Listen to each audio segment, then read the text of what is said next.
या दुसऱ्या प्रकरणात अर्थातच इतिहासाचे स्वरूप आणि व्याप्ती यामध्ये आतापर्यंत आपण इतिहास ही संकल्पना, इतिहासासंदर्भातील इतिहासकारांचा मतप्रवाह, इतिहासाचे स्वरूप, इतिहासाची व्याप्ती, इतिहासाचे महत्त्व या घटकांसंदर्भात विचार केलेला आहे. त्यानंतर आज आपण ज्या नव्या घटकाचा विचार करणार आहोत, ज्या नव्या टॉपिकचा विचार करणार आहोत, तो म्हणजे इतिहासाच्या विविध संकल्पना. त्या संदर्भात सविस्तर विचार आपण जाणून घेऊया. इतिहासाच्या विविध संकल्पना.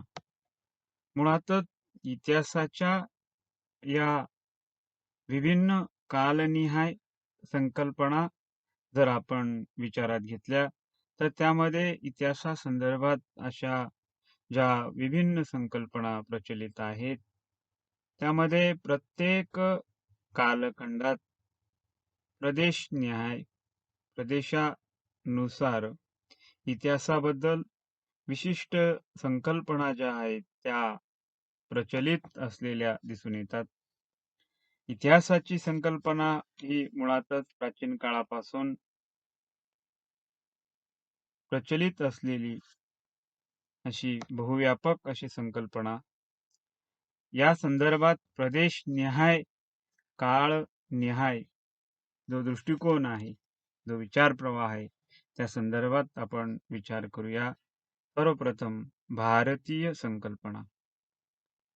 भारताच्या संदर्भात या दृष्टिकोनाचा जर आपण विचार केला तर भारतात प्राचीन काळापासून इतिहासाची जी संकल्पना आहे ती संकल्पना ही अस्तित्वात असलेली दिसून येते. आता यामध्ये मुळातच इतिहासकारांनी काळानुसार विभिन्न अशा ज्या ऐतिहासिक ग्रंथांची निर्मिती जी आहे ती निर्मिती केलेली दिसून येते. भारतीय इतिहासाची ही जी संकल्पना आहे ती समजून घेण्यासाठी आपल्याला काही खालील प्रमुख बारकाव्यांचा विचार करावा लागेल. त्यामध्ये युगवादी संकल्पना.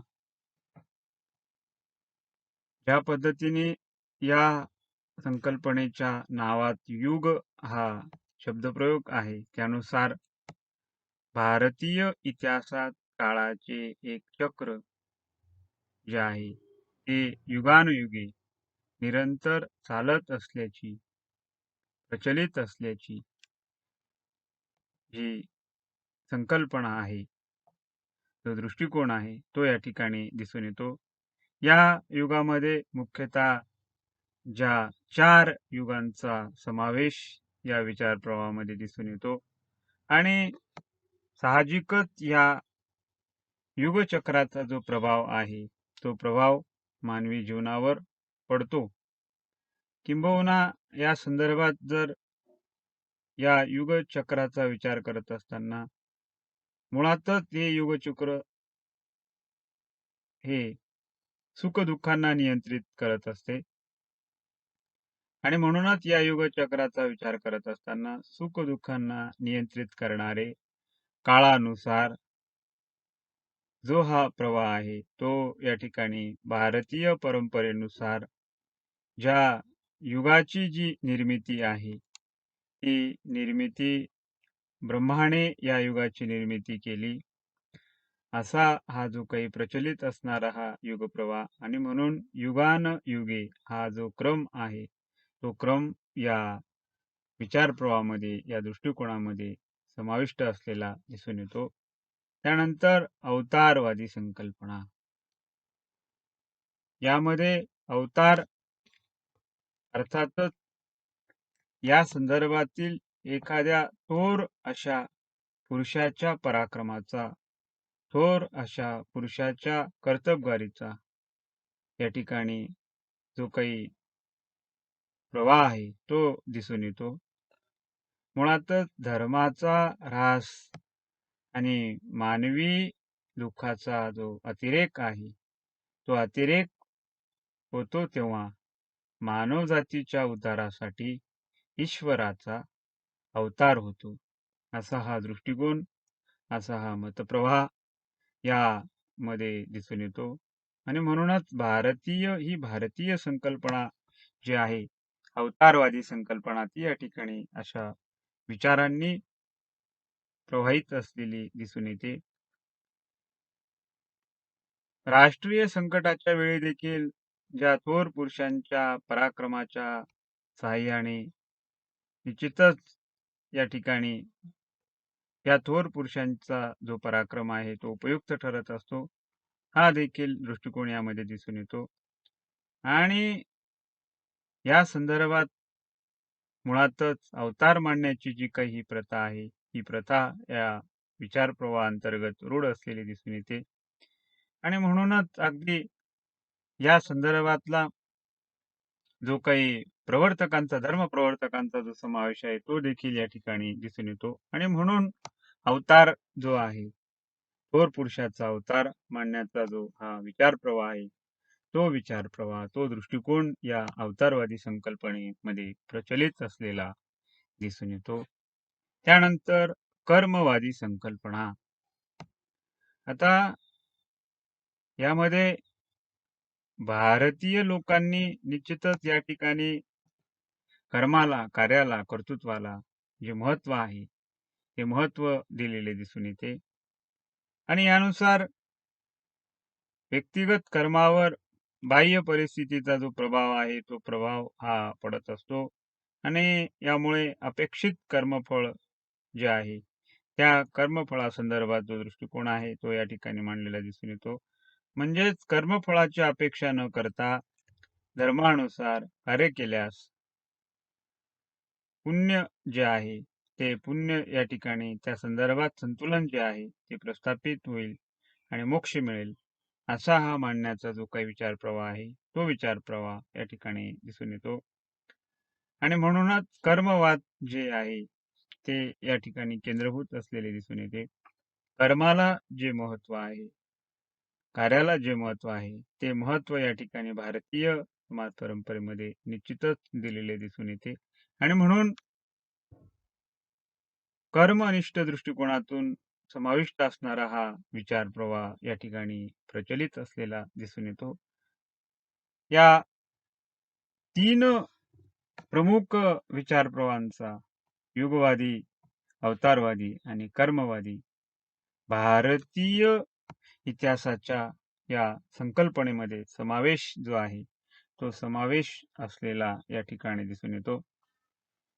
आणि म्हणूनच या तीनही दृष्टिकोनाला, तीनही विचारांना जे महत्व आहे ते भारतीय या इतिहास संकल्पनेमध्ये समाविष्ट असलेले दिसून येते. नंतर फारसी संकल्पना. आता या फारसी संकल्पनेचा जर आपण विचार केला तर त्यामध्ये पारसी संकल्पना, ज्यामध्ये पारसी धर्माचे प्रवर्तक असणाऱ्यांनी इतिहासाची ही संकल्पना जी आहे ती मांडलेली दिसून येते. आणि म्हणूनच त्यांच्या मतप्रवाहानुसार इतिहास म्हणजे सत आणि असत प्रवृत्तींचा सतत चालणारा संघर्ष, की ज्या संघर्षात सतशक्तीचा, सत्प्रवृत्तीचा होणारा विजय हेच इतिहासाचे परमध्येय. आणि असा हा दृष्टिकोन बाळगणारा जो विचार प्रवाह तो या पारसी संकल्पनेमध्ये असलेला दिसून येतो. आता याच्यामध्ये सत आणि असत अशा 2 प्रवृत्ती ज्या आहेत त्या 2 प्रवृत्तींचा जो समावेश आहे तो या ठिकाणी केलेला दिसून येतो. आणि म्हणून त्यामध्ये जो संघर्ष आहे सत प्रवृत्ती आणि असत प्रवृत्ती, म्हणजे एकूणच या दोनही दृष्टिकोनातून सत्य आणि असत्य याच्यातील जो संघर्ष आहे तो संघर्ष या ठिकाणी मांडलेला दिसून येतो. आणि या संघर्षात नेहमी सत्याचा विजय होतो आणि असत्याचा जो पराभव आहे तो पराभव या ठिकाणी मांडलेला दिसून येतो. सतशक्तीचा होणारा विजय, सत्प्रवृत्तीचा होणारा विजय हा या विचार प्रवाहामध्ये समावेश आहे. आता यामध्ये मुळातच या सत्शक्तीचा होणारा विजय हे या इतिहासाचे जे परमध्येय आहे, सर्वोच्च ध्येय आहे, ते मानलेले दिसून येते. त्यांच्या मतानुसार मानवी इतिहास हा सामाजिक गरज आणि धर्माच्या संदर्भातील विकसित असा हा प्रवाह मानलेला दिसून येतो. जे मानवाचा इतिहास ही समाजाची गरज असा दृष्टिकोन जो आहे, तो दृष्टिकोन या विचार प्रवाहामध्ये समाविष्ट असलेला दिसून येतो. आणि म्हणूनच या दोनही प्रवृत्ती संदर्भातील जो संघर्ष आहे, तो संघर्ष या ठिकाणी उल्लेखित केलेला दिसून येतो, की ज्यामध्ये सत आणि असत या दोन प्रवृत्तीच्या या संघर्षामध्ये नेहमी सतशक्तीचा, सत्प्रवृत्तीचा विजय होतो. आणि हा विजय या ठिकाणी जो केंद्रभूत असलेला दिसून येतो. आणि म्हणूनच मानवी इतिहासाचा हा जो काही मर्मदृष्टिकोन आहे, की जो मानवाची सामाजिक गरज म्हणून या ठिकाणी मांडलेला दिसून येतो. आणि म्हणूनच निश्चितच या ठिकाणी या पारसी संकल्पनेचा जर आपण विचार केला तर निश्चितच हा जो द्वंद्व आहे, हा जो सत आणि असत प्रवृत्तीमधील संघर्ष आहे, हा संघर्ष या ठिकाणी अभिप्रेत असलेला दिसून येतो. त्यामध्ये या दोन प्रवृत्तीमधील सत आणि असत या दोन प्रवृत्तीमधील या संघर्षात सतशक्तीचा, सत्प्रवृत्तीचा, सद्विचाराचा विजय होतो. हा जो काही महत्वपूर्ण भाग आहे, तो या ठिकाणी मांडलेला दिसून येतो. आणि म्हणूनच मानवी इतिहासामध्ये हा जो प्रवास आहे, हा जो प्रवाह आहे, हा जो एकूणच असणारा भाग आहे, तो या ठिकाणी अभिप्रेत मांडलेला दिसून येतो. आणि ज्यामध्ये मानवी इतिहास ही मुळातच सामाजिक गरज असा हा पाहण्याचा जो दृष्टिकोन आहे, तो दृष्टिकोन या प्रवाहामध्ये असलेला दिसून येतो. आणि म्हणून निश्चितच या दोनही विचार प्रवाहांचा एकंदरीत विचार केल्यास इतिहासाच्या या विविध संकल्पनेसंदर्भात भारतीय संकल्पना आणि पारसी संकल्पनेसंदर्भात यामध्ये मुळातच कालखंड न्याय आणि प्रदेश न्याय असा हा जो बदल आहे, हा बदल या ठिकाणी दिसून येतो. आणि मुळातच प्रदेशानुसार, काळानुसार जो बदल आहे, तो बदल मग तो इतिहासासंदर्भात असेल किंवा इतर बाबी संदर्भात असेल. कारण बदल हा तो एक नैसर्गिक या अंगाने येतो. आणि म्हणूनच बदला संदर्भात कारण वेळ, काळ आणि परिस्थिती या गोष्टींसंदर्भात जर आपण विचार केला तर तो बदल या ठिकाणी निश्चितच क्रमप्राप्त असा ठरतो. आणि म्हणून अशा बदला संदर्भात या दोन्ही संकल्पना ज्या आहेत, तर या दोन्ही संकल्पना या इतिहासाच्या या संकल्पनेमध्ये निश्चितच या ठिकाणी एक वेगळा विचार देणाऱ्या संकल्पना म्हणून दिसून येतात. पुढच्या ज्या संकल्पना आहेत इतिहासासंदर्भातल्या त्याचा विचार आपण पुढील तासिकेला पुढील व्हिडिओद्वारे करणार आहोत. धन्यवाद.